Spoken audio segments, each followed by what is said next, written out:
Teetering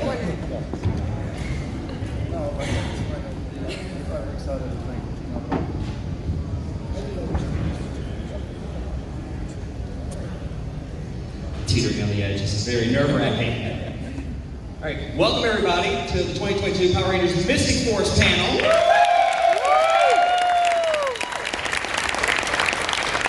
I'm Mike, Sam, and we're going to start on the far end and work our way through. Just say your name, the character that you played on Mystic Force. Hi, my name is Jeff Dalton, and I was Korak. Everybody, thanks for making it out today. I'm John Tui, and I played Solaris Knight. Hey everybody, my name is Chris Graham, and I play Lino. Hello, my name is Kelsey Peterson, and I play Phoenix. How you doing? I'm Richie, and I play Xander.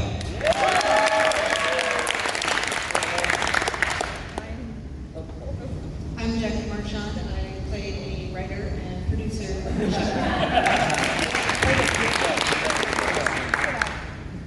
So I'm going to start off with a question that I've been mulling over for a couple days. Power Rangers Mystic Force is one of the first seasons to really incorporate magic as a theme. But with magic in television, you're very much limited by CGI technology at the time. So what I want to know is how you feel your role in the season, what you did, what you were capable of, may change if the season were produced in 2022 versus 2006. I'm trying to ask some different questions. I think Jackie should answer that because you had to write to the budget, right? And you had to write to what we were capable of. Yeah, I think for the times and the visual effects available at the time and the budget, I think the show was full of really wonderful special effects. And as a writer, if I wrote something in, very rarely would it come back like, we can't do that. They would just, special effects teams and producers would find a way, like with your tree stuff, and like with a lot of the magic stuff, we just filled it with magical special effects. As far as today, of course, things have changed a lot. I'm not sure if it would be better. I just think that we did the best that we could at the time, and it came off like as a very, very magic-heavy season. I agree with that. I was going to say, there's something nice about seeing special effects that aren't CGI. You know, we did the tree properly, like it was real bark on my face, and it may have taken 20 hours, but it was worth it. Whereas these days I'll probably just put a piece of green over my face, or wear something green, and then they'll just put it on later. So, I was already green. That's a really good point, Richard, because our makeup and wardrobe just was so magnificent that we created a world that seemed really magical. We didn't have the money for all the special effects in the world. Yeah, I'd like to add to that actually, because I think that in New Zealand we have a reputation for really, really going the extra mile when it comes to improvising and making things up, and I think there's a certain amount of honesty in the way that we create new content, because back then it was new content, even for us, even for our special effects team. So I don't know, like I don't want to take anything away from what's happening now, but I kind of think there was a real synergy between the actors and the art department, and the costume and wardrobe, and a real community feel and a sense to create something really rich and honest. So it made us work harder, certainly. Like, Richard, as you said, had to sit in a chair for a couple of hours getting bark on his face, maybe 20, had to be there the day before. But, that sort of stuff,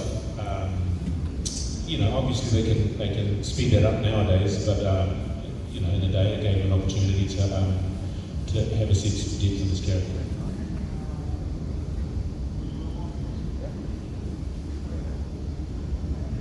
Okay, so one of my questions is, so after you were casted as your characters, how did you obviously the character was written and everything like that, but how did you make the character your own? Like for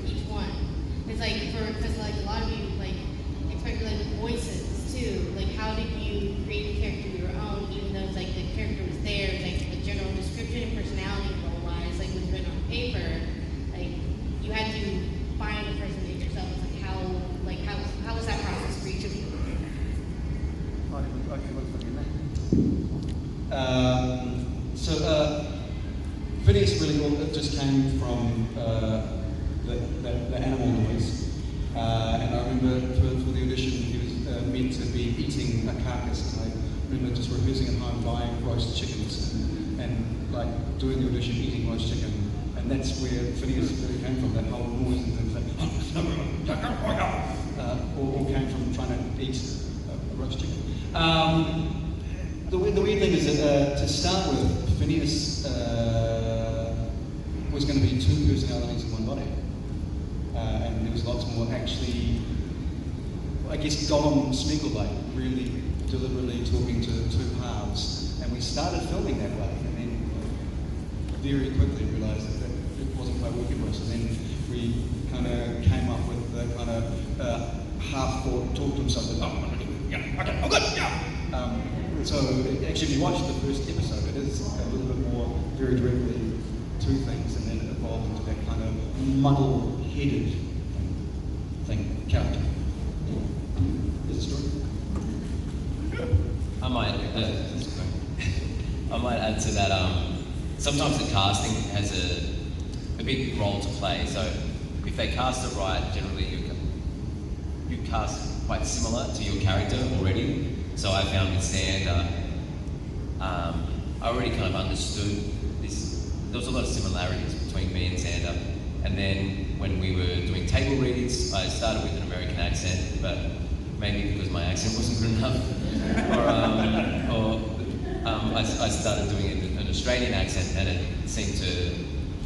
started to sink a little more, and I could bring more of my own personality to it, and then that kind of just felt right. And then I'd say once you get through the first couple of episodes and the writer starts seeing footage, then it becomes like this teamwork of they tend to write more for who you are and what you're bringing. So that's exciting. Yeah, 100%. We start off with broad characters and ideas, and then once the cast is set in, we'll say, oh my God, Rich is so charming, we'll write to that and straight. I'm not kidding, it's like we just the character grows. Of course, Kelson, hilarious. Phineas is 99% of his creation, very original. But we start off with outlines, and then the actors just take them and make them sing if we're lucky enough to have such a talented cast. It's a different perspective from the purely voice actor area. I feel like a bit of a fraud. I'm having real actors. I am one usually, but this time around, the audition process, you get given a description of what your character is about, and of course within the name, Korag and Night Wolf, you get given a sort of a definition of where his spirit is. And so I really thought about that wolf aspect of it, and where I got into the voice, especially during the fighting, getting into a really sort of wolfish growl to support that aspect of it. In the audition, I didn't really know what the character looked like either, so once I came into the studio and saw the footage, it gave another new direction of, wow, okay, this guy's quite a warrior side of things as well, so that made me want to sort of, what was your voice? So yeah, it's a different perspective, and because you don't have the physicality to support it, if you're sitting in a box with a microphone in front of you, you sort of really have to focus in on what your voice is portraying. So you get good notes back from producers and writers as it progresses. We see this happening for this season as we're going along, and that helps sort of evolve the voice. But you'd be amazed if they ever filmed in the studio, say during Korag's fight scenes and stuff like that, it got real physical. You had to really get into it to really portray things. So I was in there swinging arms and kicking and doing all sorts of stuff just to give it the genuine effect as you were doing it, getting hit, throwing myself around. So I wish that was filmed. That would have been hilarious to watch. So just being punched by this invisible thing in the room. Yeah, so that's the voice aspect of it.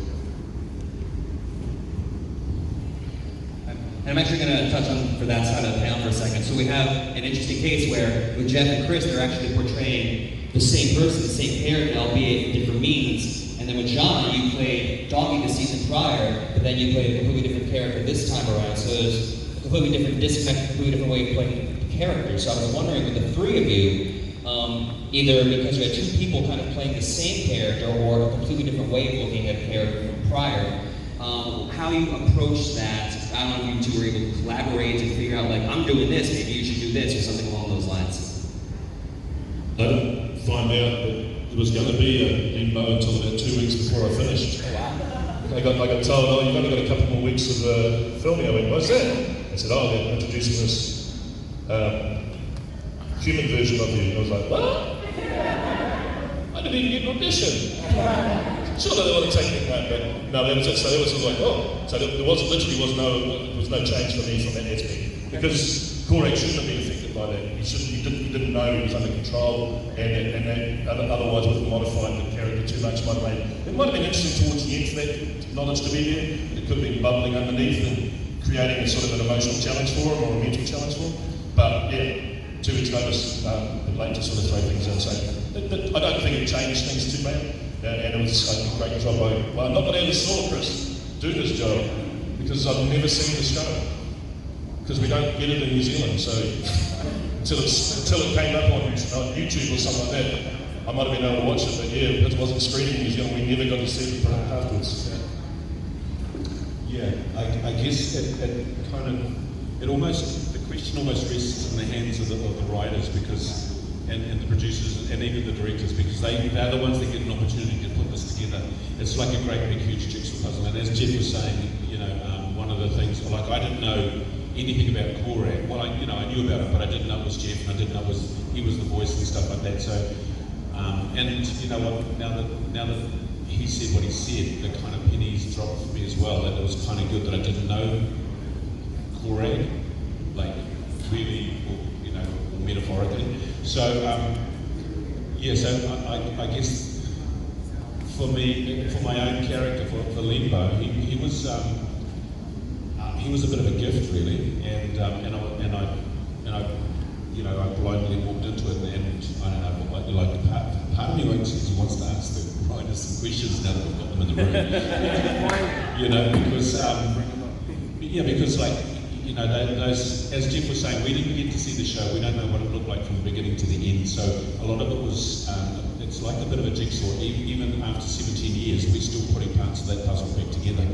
And we're, thanks to the fan base, we're getting an opportunity to get a sense of the depth and background of the characters that we've been playing.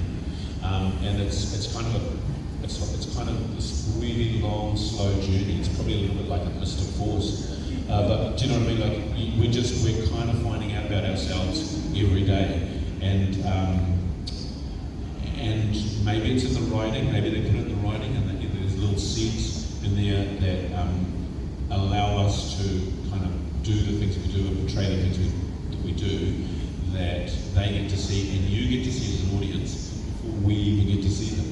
And then A lot of it's part of the product. You're part of the industry. As an actor, we've got to trust the producers and the writers and the directors are creating their vision, and we provide our input to that via our characters and our acting and our voices. So for us to worry too much about what their ultimate view is, it would be defeating the purpose of it. We get good notes back from the directors during any filming or any recording session. You have a director in the studio with you, gives you good notes on, okay, you need to do this because previous to this happened. So that's how that, and you go, oh, okay, I understand a bit more about it and go forward from there. So there's a lot of trust on all aspects from us to the producers and writers, etc.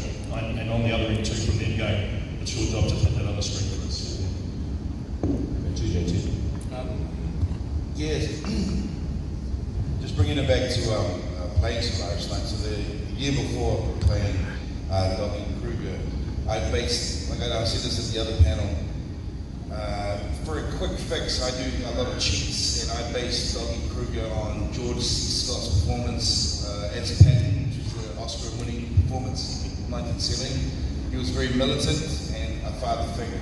For Solaris Night, my audition, people said how did you feel when they offered you the role? It wasn't offered.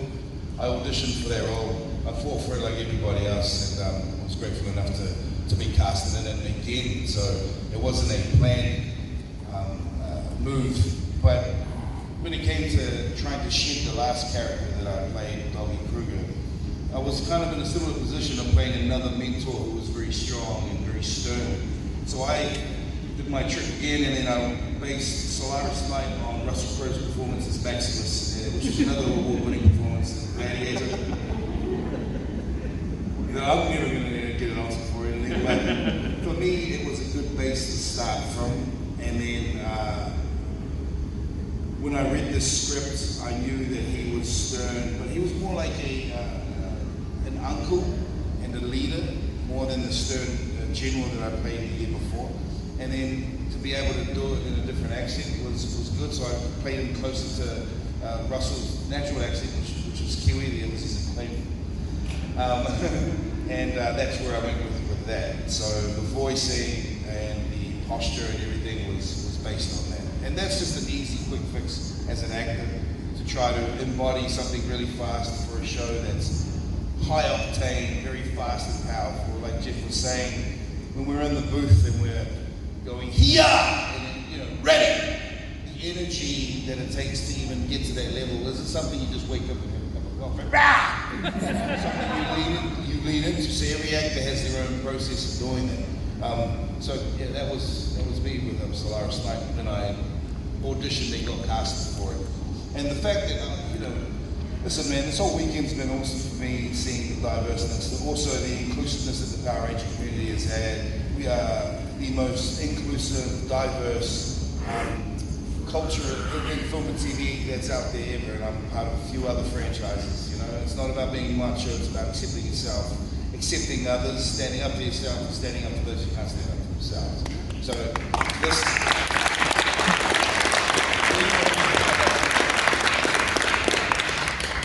Seeing all the different series come through here and watching all their panels and seeing their signings, it's a great thing to be part of.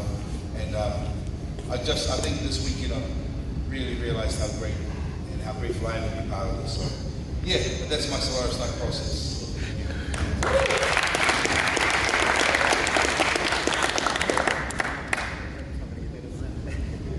So there were definitely a lot of sets for Mystic Force. Like you had the forest, you had Briarwood, you had Root Core, you had Rockporium, even Rockporium, which was really cool.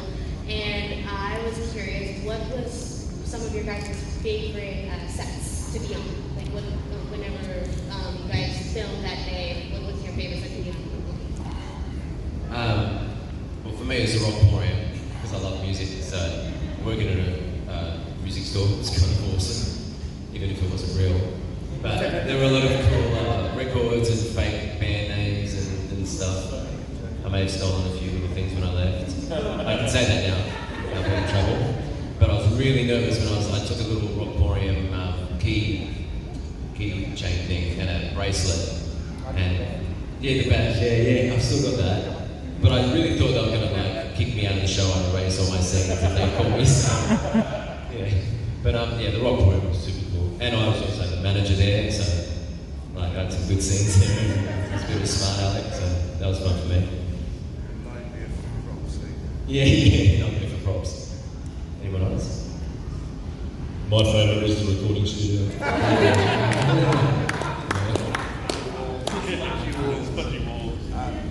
Mine was the end of the series. We were just at this rundown, like industrial with rocks and stuff, and I was like, this is the most prettiest set I've ever been on. And I'm thinking I should have some type of like army fatigue on, or like in our ranger uniforms in the sun. Like, that was the most interesting for me. But the studios and being in the tree was nice. The tree was amazing. This is when you start thinking about developing the season, you think about the headquarters and what can it be, how can it reinforce a theme, and thought of a giant tree. And then just from that idea, the amazing set decorators and creative elements just make it happen. And when you first step on the set and it's done, it blows your mind. It just blows your mind. So I thought that was one of my favorite sets that we ever came up with. It was really beautiful.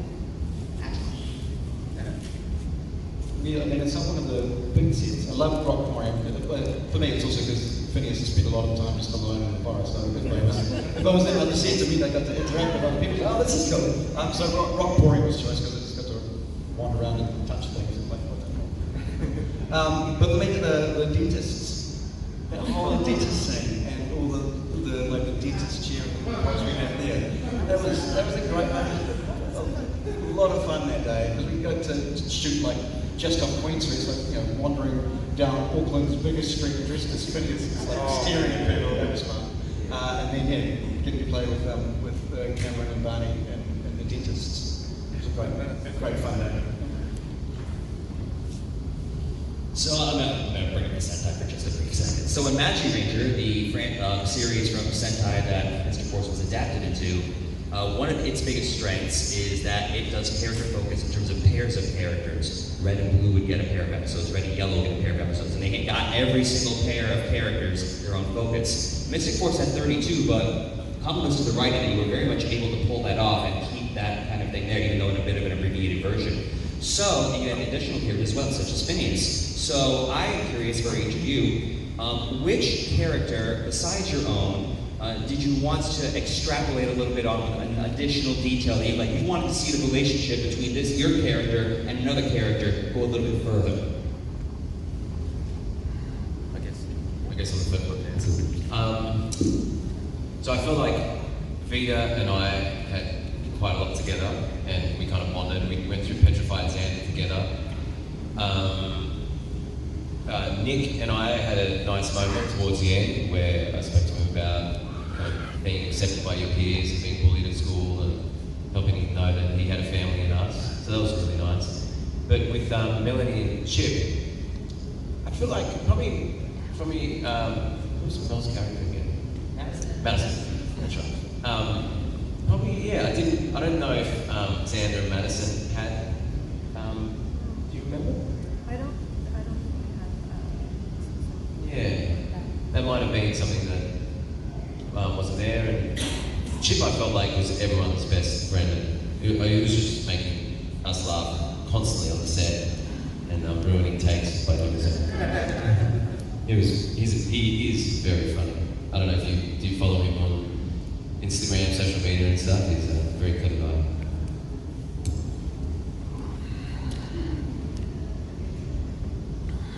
I wanted to hang out with Chip. Actually, no, I did. But yeah. Also, more Barney. I could happily spend the rest of my life jamming with Barney. He has a beautiful sense of play and creativity. So yeah, I enjoyed any moment that I got to play with Barney. Life had done well. And I think, the sort of characters we were playing side by side, I think there was room for them to have a lot more play. So they were quite mineable if needed. Spin on idea.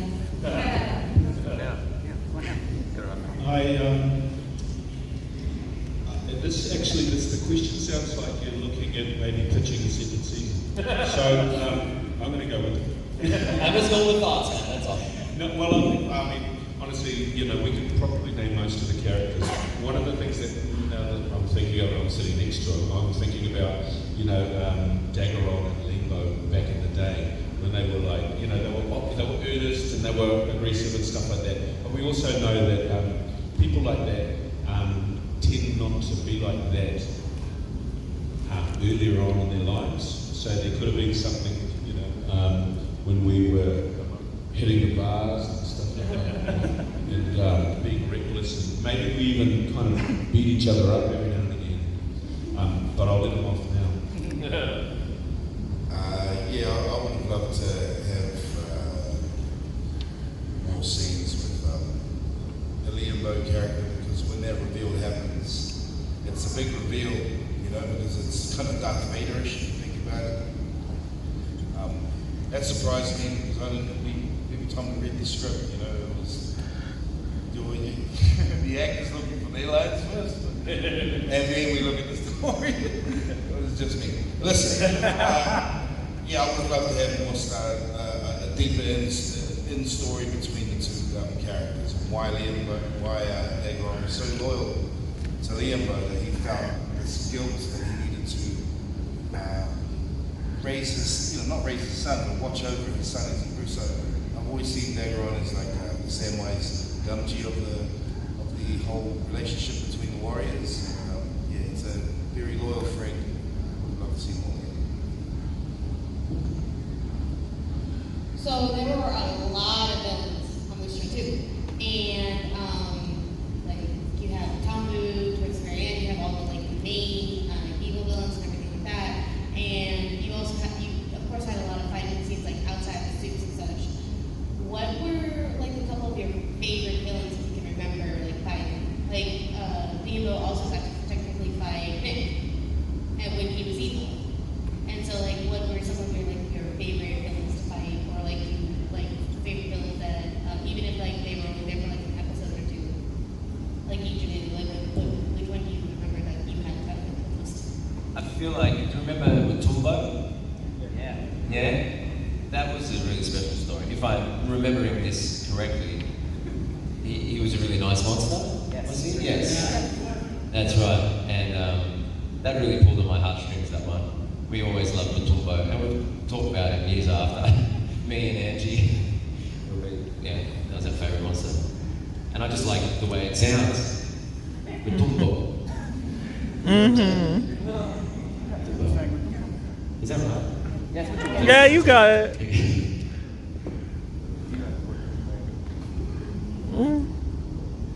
Well, I think I only had that one fight scene, but it was awesome. It was a good one. That was a great fight scene. Yeah, just that fight. I think that's probably my best fight scene. That was awesome fun.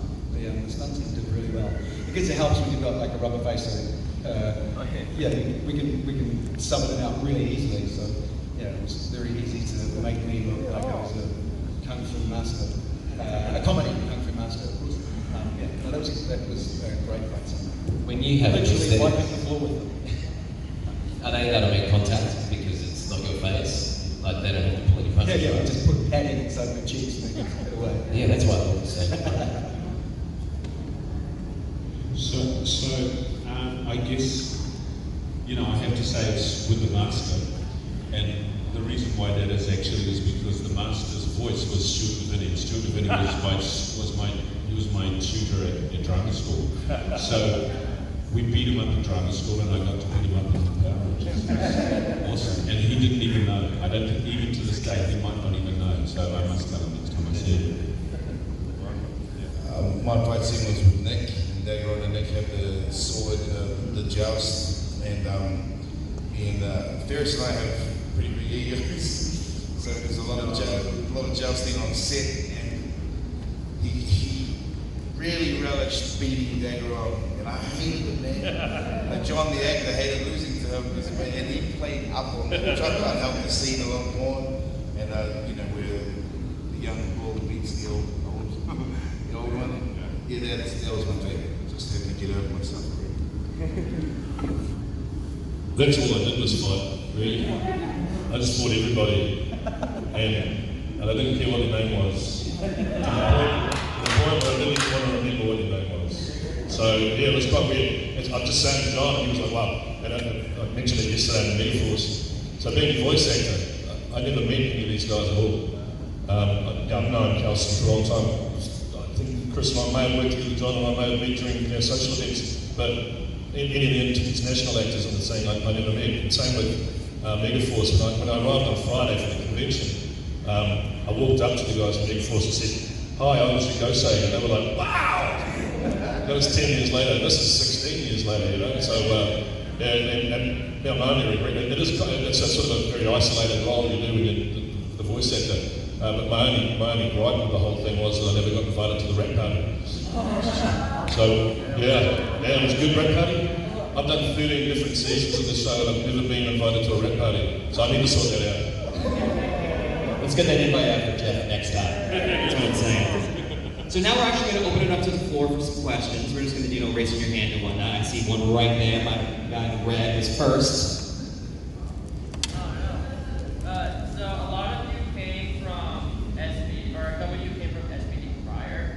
If SPD and Mystic Force had a crossover, what would that look like? Oh man, that was gonna be my question. No, our names, we've never seen the shows. You stole it. We'll have to leave that to the writer to answer. It would be massive because SPD was like space cops, sci-fi, and then the next series was in the forest with magic. What will the crossover look like? Mushrooms. Avatar.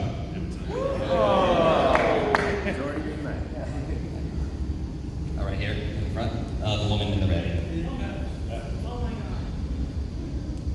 My first.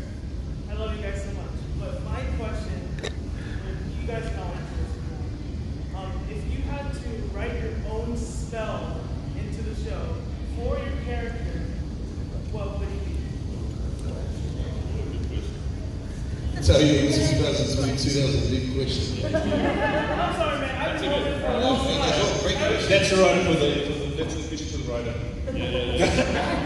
Well, that was part of the show that was actually really tough because when we did have to come up with those verbiages, we would just sit in the room and say nonsense words and say, does this sound like something? Or it had to sound strong and magical.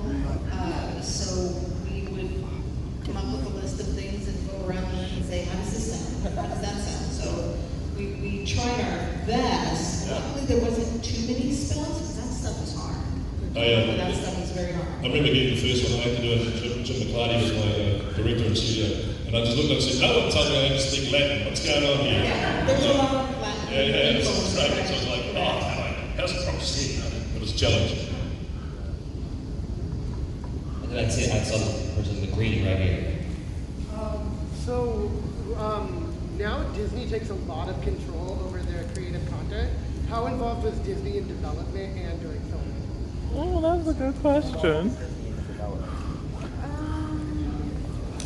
Well, in the beginning, they were very much involved in the concept.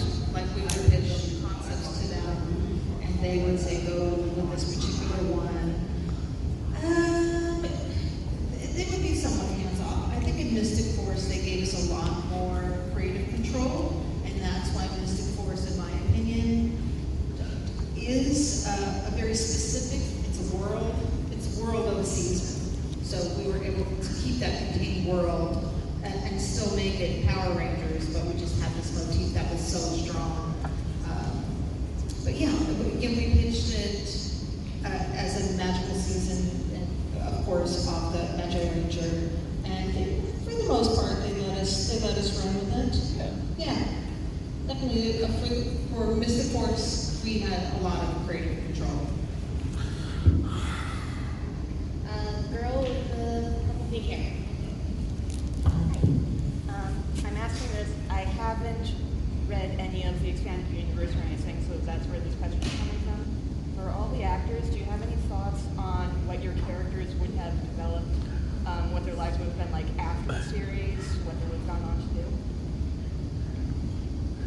I went out to be him. So, can't have to ask this question.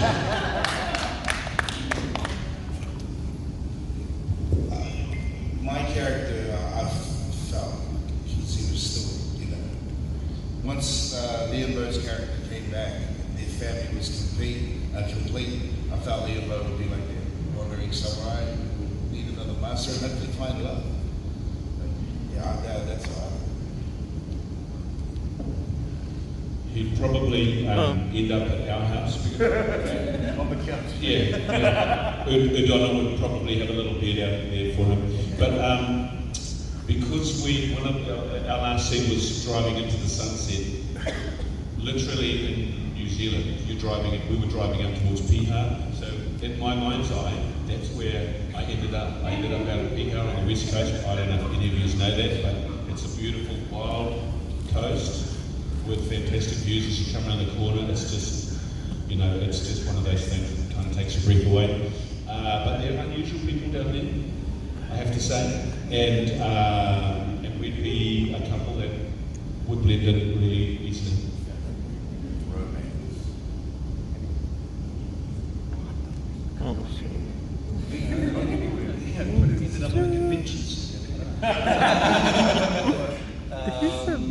What do I want from your I think he wanted to go to the city. I think he took over the Rockmorium. Yeah, actually, came and started that. Oh, really? I'm going to fight you. I was going to say he had, he's pretty good sales, and he's got a mouth, and he loved the Rockmorium, so I think he would probably have a chain of Rockmoriums around USA. Maybe if Phineas was lucky, he might be able to work as buy some shares. No, Phineas would be tough. Right in front here. Thanks. First of all, it's great to see you boys. Now, first of all, even though this guy stole my question, I even have a better one that I thought of in my head. So this is for Richard. If you and Nick and the other Rangers were enrolled into Hogwarts, which house would you be in? You're gonna hate me. But Oh. I've never seen Lord of the Rings in my life. No, I've never seen Harry Potter. I do want to read the books. My niece, who's 9, has read them all, and I haven't. So I'm going to go and steal them from her, and I'm going to read them, and then I'm going to watch the movie.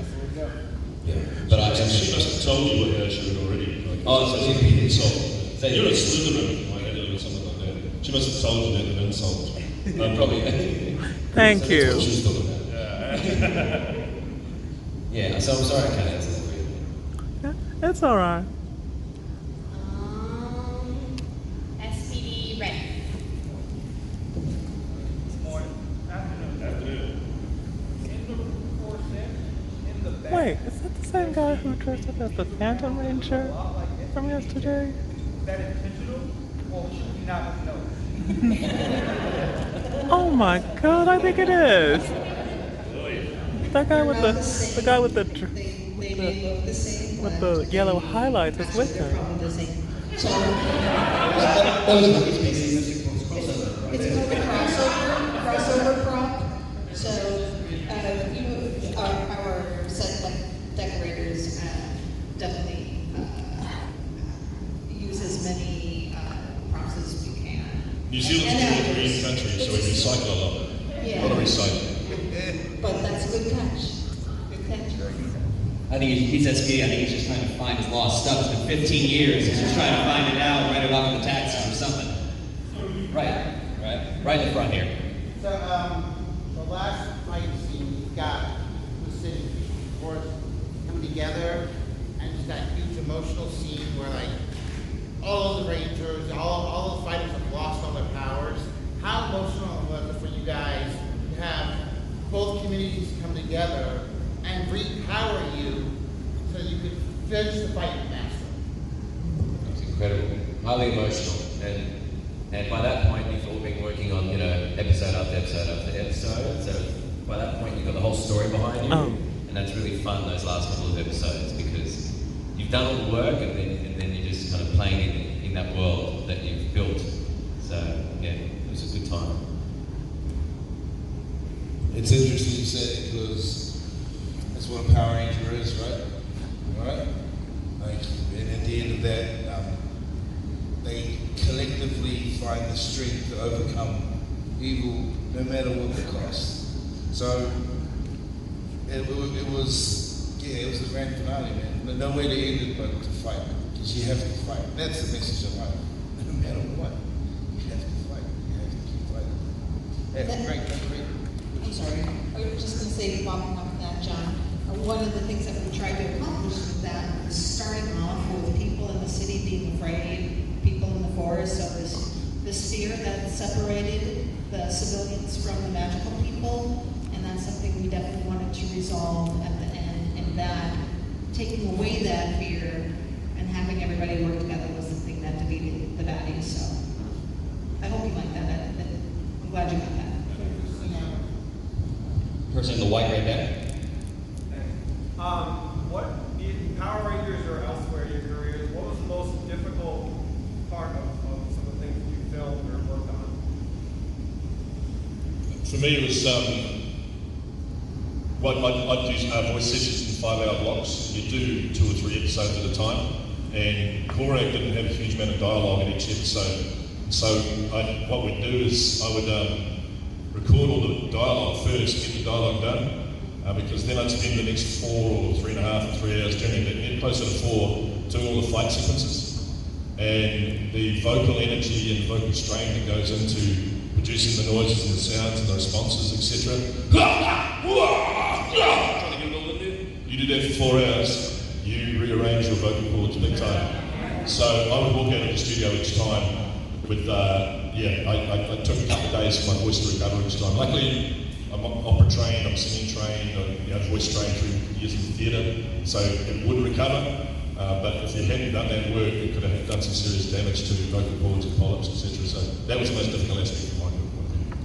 I will second that, and I'm sorry to hear that, but I'm also glad to hear that a professional voice actor would lose his voice, because every week we'd go in and do ADR and do all those hits. I wouldn't be able to talk when I came out, and I was trying to record music at the time, and that was the one part of shooting Rangers that I actually didn't enjoy, because I knew it would take its toll on my voice, and I wanted to be able to record during the week or sing, or even say my lines.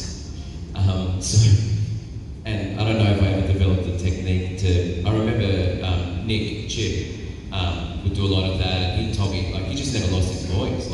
He just somehow just worked, but I've never been able to access that in my voice, to get the roughness without it hurting. So that was difficult. I warmed up a lot, and so the voice recovered quite quickly afterwards. But it still had a massive effect at the end of the day or so.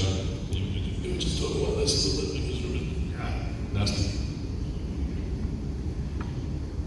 I had just for this show to talk about, the trickiest bit for me wasn't particularly hard, but it was a little bit terrifying. It was when Phineas holds the baby, and my Phineas hands are like an extra third the size of my actual hands, and it was someone's actual baby, and I just kept going, what if I drop my baby? It's fine. I didn't, no, it all went fine, but just that thing, and this was before I was a parent, right now, I would be petrified, even worse, but just that feeling of you got to play the scene, and he's really hyperactive, and he's a very active dude, but also going 100% here with this job. They had a spare one in the one of the boots. Yeah, but that was the thing that sticks out when you've been that's the moment I was how am I going to do this? Mine was justifying where Dageron was coming from and going to, because I always have a laugh, because every time he shot the scenes, he was just walking past in the forest, or he was going somewhere. So it was justifying, they'll turn around and there he is, just slowly walking through the forest, squinting when there's no sun, dropping some pearls of wisdom and just walking on. Where is he going? Where is he going? So, he's always in the forest, that's why. Yeah. Okay. Thank you. Right in the green. Right over here.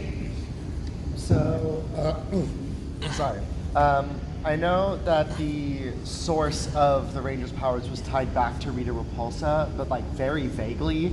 Did you ever want to kind of look into that more, or did you just want to leave that where that was on the show? That's a good question. The way that we always approached it was, we used that trope of the Morphicon grid. The Morphicon grid I always saw it as the Force. So you can tap into it and enhance it in different ways, but it's an overriding force. The way that I wrote from it, it's an overriding force of good, and you can tap into it with magic, you can tap into it with technology, you can tap into it with dinosaurs, but it's all just the goodness in the world, for the lack of a better cliche. It was in Mystic Force, they tapped into it from magic, but it's all the same source. Oh, yeah, right here. he wants me to say wolf attack, my correct voice. And I have to remember what my correct voice was 16 years ago. Wolf attack!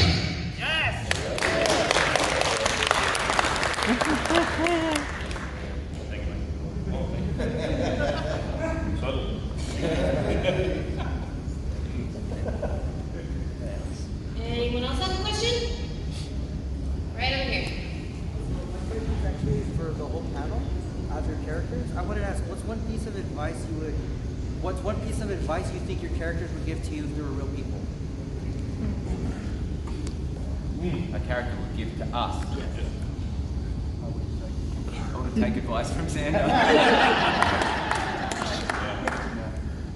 Xander would tell me just to be myself, I think, and just be okay with that. Whatever you are, just find it and lean into it and trust it, and to be inclusive. I feel like I think be myself, not be afraid. I think considering your correct wins, the advice might be, if I knew now what I knew then, or if I knew then what I know now, I should say, I may have made some different choices. So yeah, that would be the advice, is be careful the choices you make.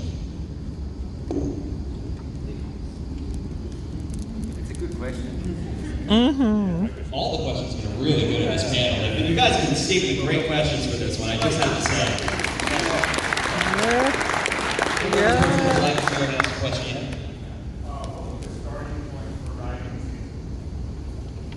What is your starting point for writing? The Sentai, of course, everything starts with the Sentai and examining that and see which motifs we can derive from that. And then that's our blueprint. And then we create off that. We think of bigger themes and we start thinking characters and sets. But it all starts with the Sentai. Right in front.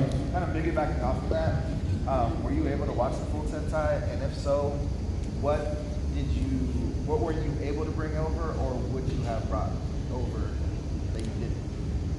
It gets a little fuzzy because it was a long time ago. We, if we're able to get the Sentai, because back then it was like actually getting VHS tapes from Japan, so we would devour those as soon as we could to get as much information, saying, okay, they have lines, they have this and that, there's this in the characters, these are the rangers. Sometimes we had to punt a little bit because we didn't have the information, but that's how we did it back then, was trying to get the Sentai as soon as possible and starting in that creative process based on that. Is there something you would have brought over specifically that you didn't get a chance to? I can't remember in Magi Ranger if there's something, if there was something fantastic in the Sentai, we tried to replicate it or bring it over. I mean, I have mad respect for that whole series and of course the immense creativity that show has, the basis of everything. That's Power Rangers. When you folks got the show to review it from Japan, did they have subtitles on it or was it just a raw show? It was raw show and we would have interpreted scripts. So we would read it, interpret it, there would be an interpreter and we would read along and look at the episodes. I only learned a couple words of Japanese, like help me and save me. So, Sasuke, help me. So we're just about out of time, I'm afraid, because we're running a little short, but I want to add one final question for everybody. We'll start at Jen and work our way down. Because magic is an abstract concept that means different things to different people, so I want to hear from each of you, what is your personal magic? What gives you magic?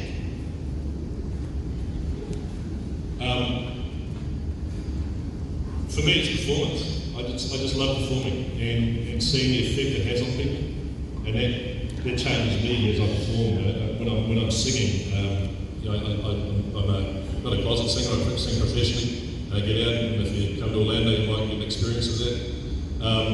But yeah, when I see the effect it has on people, their faces, the smiles, the people singing along, and getting up and dancing, that you're having that impact on them, that is magic to me. It just like go, that's why we do it, to just have that effect on people and make them happy, see the joy. I second that 100% because of the performer, but my magic is my kids, my family. It's my why for these auditions that I don't get and finally booking one. It's my why that I keep showing up and trying to be part of these projects and these communities.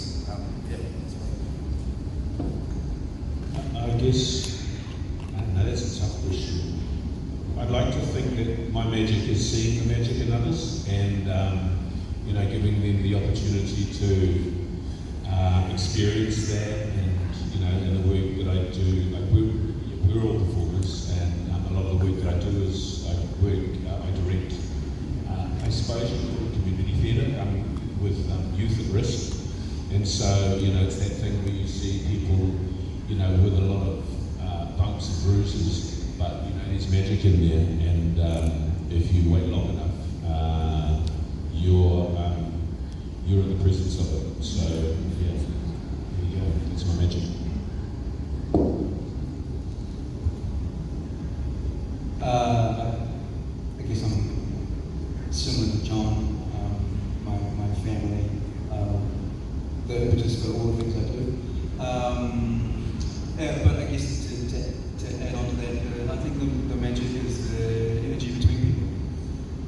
Whether it's family or friends, or even occasions like that. Just been so many moments where things have just sparked, and I guess particularly for me because there's so many people here who I have shared, secrets with, and you become a family, and then you don't see each other for years, and just to be reminded that as soon as you're in each other's company, there's this energy that's shared that I think makes both of you better in that moment. So yeah, for me the magic is just energy shared with loved ones. Just adding on that, Josh, like this young lady over here who asked the question before, she came to my table yesterday and the absolute joy and enthusiasm she generated about how our effect on her as her first season watching Rangers just absolutely filled me full of just absolute joy. So thank you very much for sharing.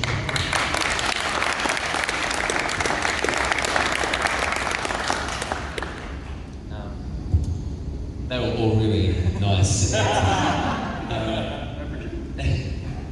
To me, the first thing that comes to mind is music. It's the only thing that kind of takes me out of this life and makes everything feel okay. And I remember that feeling from when I was a kid. And I actually saw a band last night, a jazz band, and they played La Bamba. And La Bamba is the first song I remember hearing at my nonna's house in the laundry out the back on a little stereo coming out. And I don't know if you know the song very well, but the end part, and I remember it just hooking me. It was like a drug. I was like, I have to have that feeling again. And I've just followed that feeling my whole life, and I know it's a healthy drug and it's a good feeling, and that's what kind of I needed. That's my magic. Well, just one of the motifs that we had was non-believing in magic, and fighting cynicism was part of the thing we talked about for this season. So the phrase "believing in magic" became a through line, and it doesn't necessarily